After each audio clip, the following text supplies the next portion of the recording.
আজ কৃষ্ণের জন্মদিনে আমাদের ক্লাবের মহিলাদের দুর্গাপুজোর খুঁটি পুজো হলো। হ্যাঁ বন্ধুরা, তো প্রথমে দুপুরে বেরিয়ে পড়লাম আমাদের ক্লাবের মহিলাদের দুর্গাপুজোর খুঁটি পুজো দেখতে। আর এবছর 18তম বর্ষে গ্রাম বাংলার উপর থিম বানানো হচ্ছে। তারপর বিকেলে চলে আসি ক্যানভিউ মাঠে। কিছুক্ষণ ফুটবল খেলার পর লেবু দিয়ে লাল চা খেয়ে বেরিয়ে পড়ি। তারপর চলে যাই আমাদের সবারই প্রিয় রাধাকৃষ্ণকে দর্শন করতে। এটা কোথাকার মন্দির যদি কেউ জানো তাহলে অবশ্যই কমেন্টস করো। তারপর চলে যাই আমাদের শিব মন্দিরে, গিয়ে দেখি এখানে কাদা খেলা আর হাড়ি ভাঙা হবে। কিন্তু হাড়িটা এতটাই উঁচুতে বেঁধেছিল যে এই কজন মিলে কোনোভাবেই অতদূর পৌঁছানো সম্ভব নয় বলে পরে আবার হাড়িটা একটু নিচে নামিয়ে দেয়। তারপর সবাই অনেক চেষ্টার পর একটুর জন্য হাড়ি ভাঙতে না পেরে আবার পড়ে যায়। কথায় বলে না, হেরে গেলে থেমে যেও না, আবার চেষ্টা করো, সফলতা আসবেই। তো সেটাই, আবার চেষ্টার পর অ্যাট লাস্ট যে কৃষ্ণ সেজেছিল সে হাড়িটা ভেঙে দিল।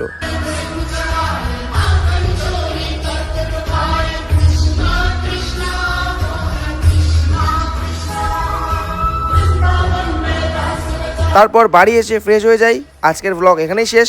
বাই।